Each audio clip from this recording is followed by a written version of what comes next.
Greece, the year 490 BC. Here a revolution has begun that will change the world. In a moment of chaos and anarchy, the people of a tiny state named Athens have seized control of their city and established democracy for the first time in history. But now this tiny state will face a greater challenge. Athens will be pitted against the greatest power of the day, the tyrannical Persian Empire. In a contest spread across land and sea that will last over a decade, Athenian democracy will be tested in the crucible of war.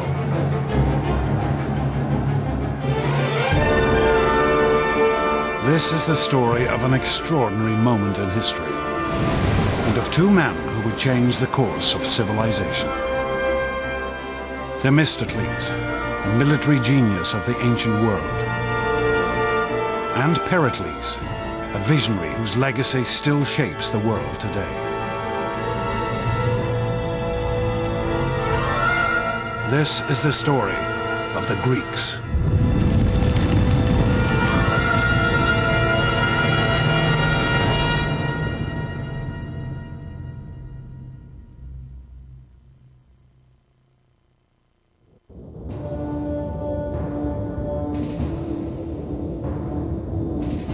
(490 BC).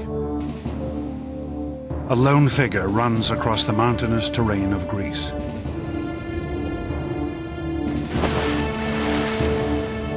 His name is Phidippides, citizen of a tiny democracy named Athens. On this day, Phidippides will make one of the most astonishing athletic achievements in history. The inspiration for our modern marathon.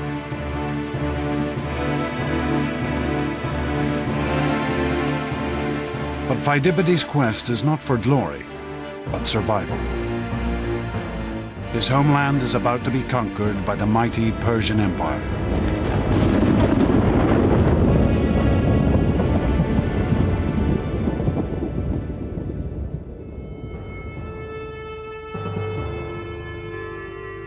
In the early 5th century BC, the Persians were the greatest power on the world stage.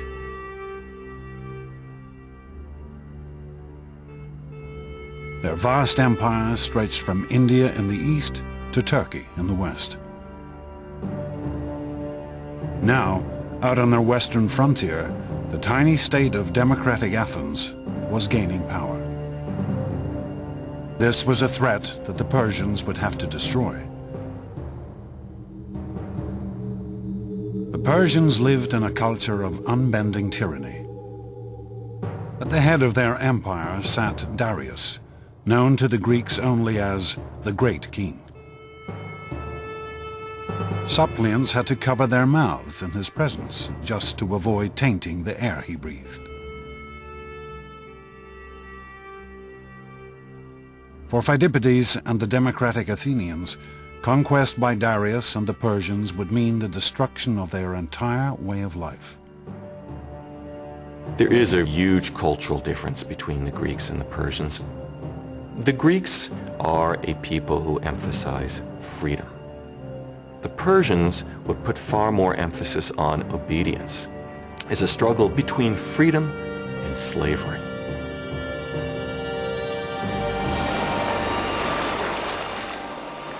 The Persian force landed at a sandy bay called Marathon, just 26 miles from Athens.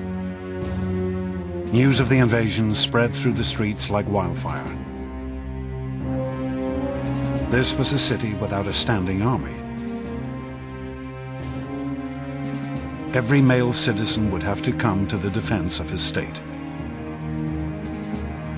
The poorer citizens have spears, sticks, bows and arrows, whatever weapons they can find. But the heart of the Athenian force would be the hoplites, men who could afford heavy bronze armor, a shield, a spear, a sword. The Athenians would field a small but determined force. That's probably the first time in the history of the Athenian state that the entire population had been mustered. And for them to field 10,000 hoplites out of a citizenry that might have only been 20 or 30,000, it's a level of involvement that's astounding. But as they faced the Persians on the battlefield, the Athenians held out little hope of victory. They were outnumbered by 2 to 1.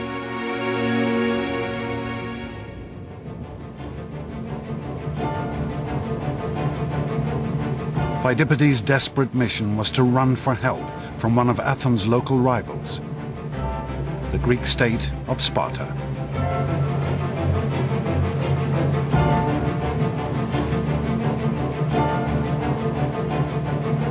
Even as he ran, Pheidippides must have imagined the horror that his fellow Athenians now faced.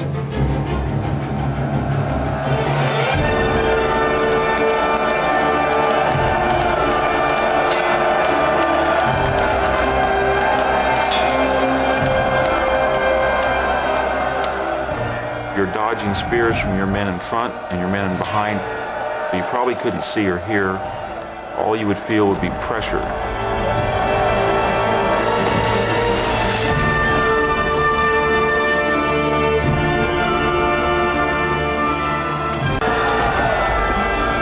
You would have no idea what was going on, just the momentum that carried you ahead.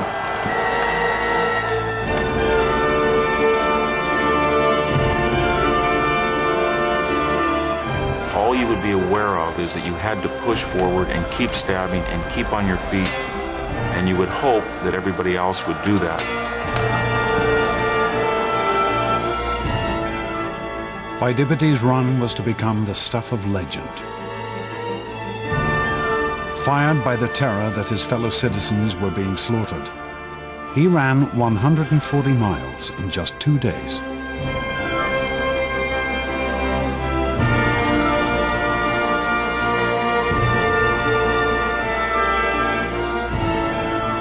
But Pheidippides' quest would end in failure. Help would be refused. He was left only with the knowledge that his fellow Athenians would have to fight alone.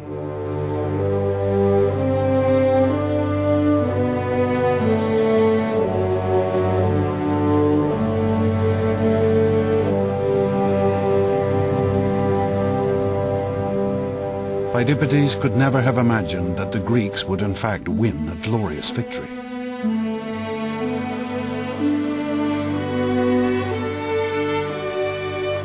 The Athenians had rushed at their foe in a headlong charge. And the Persians had scattered in the face of their assault.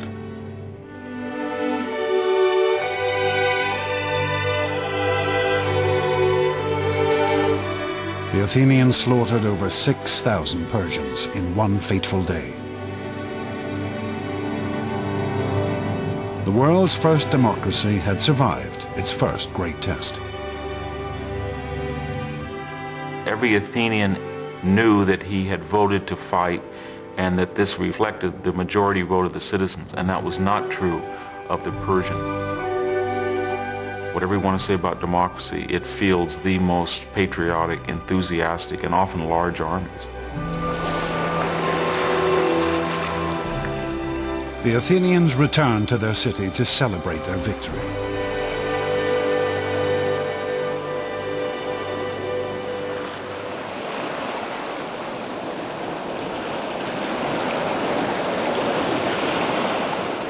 But amongst them was one for whom the war with Persia had only just begun.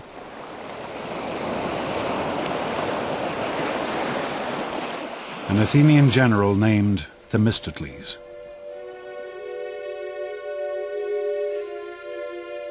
Themistocles had fought on the battlefield at Marathon.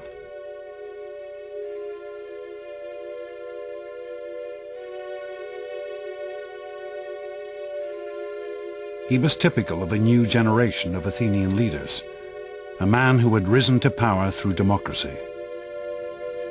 Themistocles is a fascinating character. very much an example of the effect of democracy in Athens. It's relatively clear that he doesn't come from the inner circle of the landed aristocracy that traditionally had ruled in Athens. There were stories told about his feeling rather touchy about the fact that he hadn't had a traditional aristocratic upbringing, for example, in music and poetry. In fact, that might have given him a spur to show that he could do as well as someone who had gone to all the right schools, as it were.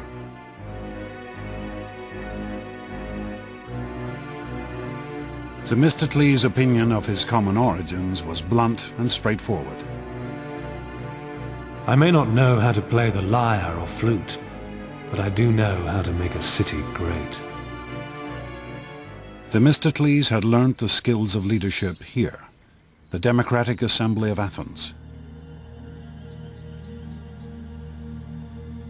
Here, any Athenian could stand before his fellow citizens and try to convince them to follow his leadership.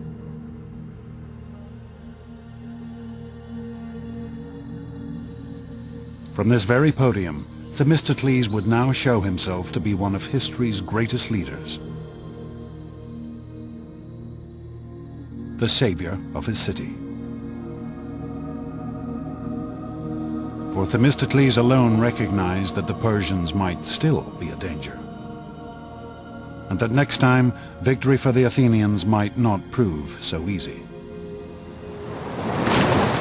Themistocles realized that the Persians, if they came again, it would be in a way that made sure that they weren't going to be defeated by land again.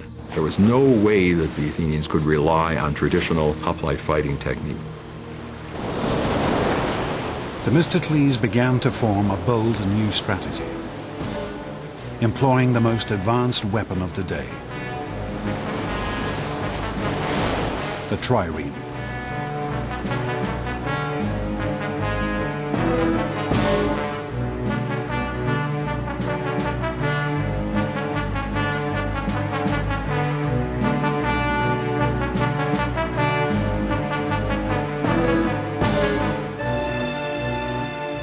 Triremes had been developed by the Greek state of Corinth, the ancient world's finest shipbuilders.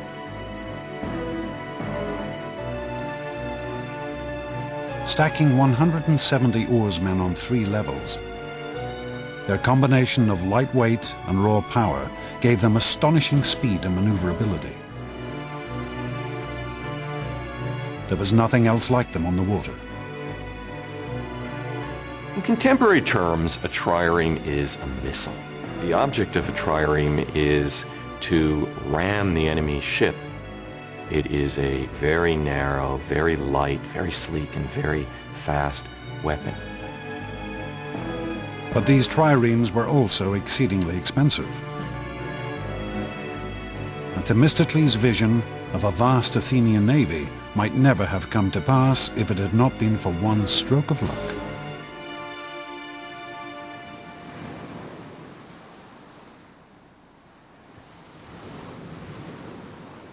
In the year 483 BC, the Athenians discovered a great vein of silver in their territory, worth 100 talents, a vast amount in the ancient world.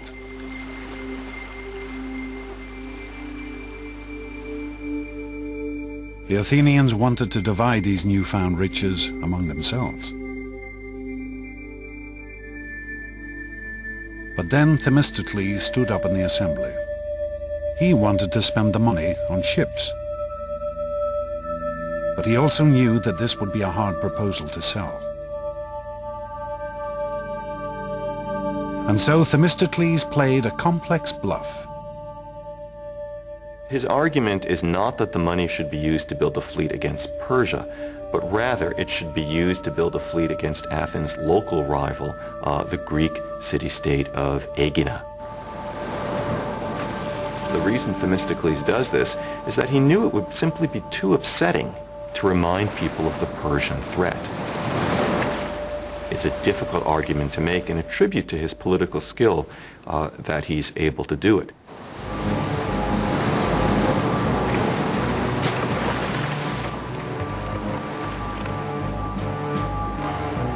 Themistocles convinced the Athenians to build the greatest naval force in Greece.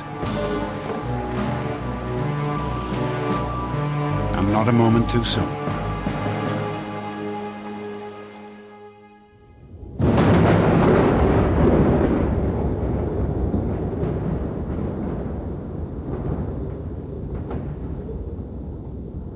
The great Persian king Darius died in 486 BC, and his son Xerxes assumed his father's throne. Xerxes' first action was to vow vengeance for his father's defeat at the hands of the Athenians. On my father's behalf, and on behalf of all my subjects, I will not rest until I have taken Athens and burnt it to the ground. As an imperial power, the Persians cannot allow small regional states like this to beat them with impunity. Xerxes began to gather his forces. He conscripted troops from every corner of his empire. Arabians, Egyptians, Phoenicians, as well as Persians. Rumors began to leak back to Athens that Xerxes' army numbered nearly 2 million men, that it was the greatest force the world had ever seen, that soon it would be ready to march.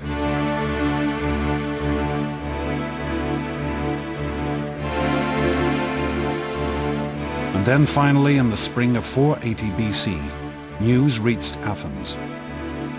The Persian army had set out for Greece.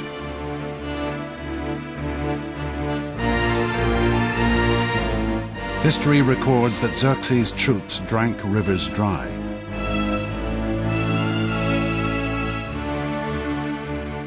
Trampled fields to the raw earth, ravaging the land as they marched on towards Greece. Xerxes was confident of victory. We shall so extend the empire of Persia that its boundaries will be God's own sky, so that the sun will not look on any land that is not ours. When the Greeks realized that the Persians were invading again, terror gripped the whole country. For the Athenians, who knew that they would be Xerxes' first target, it seemed that this could only be the end. As panic gripped the city, they turned desperately to their gods. They sent a messenger to the oracle to find out their fate.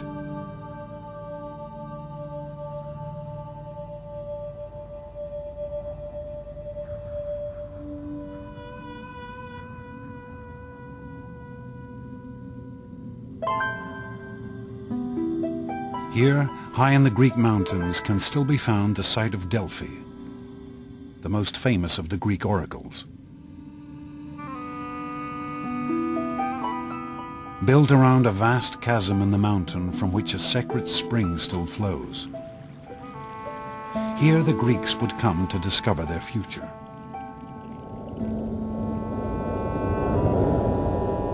They would ask questions of the Pythia, the mysterious priestess who spoke with the voice of the god Apollo.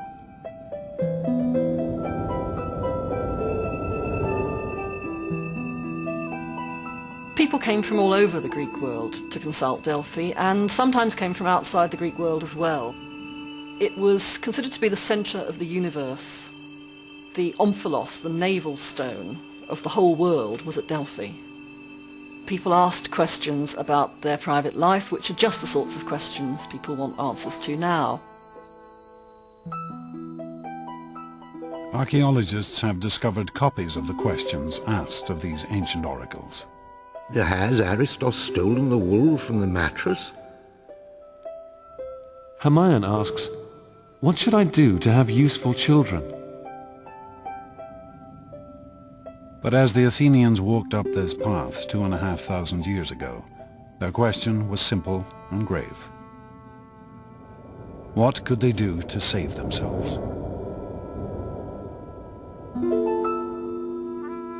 The oracle's response could not have been more negative. Why sit you, doomed ones, Fly to the ends of the earth. All is ruin, for fire and the headlong god of war shall bring you low. When this message came back to Athens, the Democratic Assembly dissolved into uproar. It seemed that even the gods had deserted them. But Themistocles refused to panic. He had spent every day since the Battle of Marathon waiting for this moment. He sent the envoys back to Delphi for a second prophecy. Though all else shall be taken, Zeus, the all-seeing, grants that the wooden wall only shall not fail. Argument raged as to what this wooden wall could be.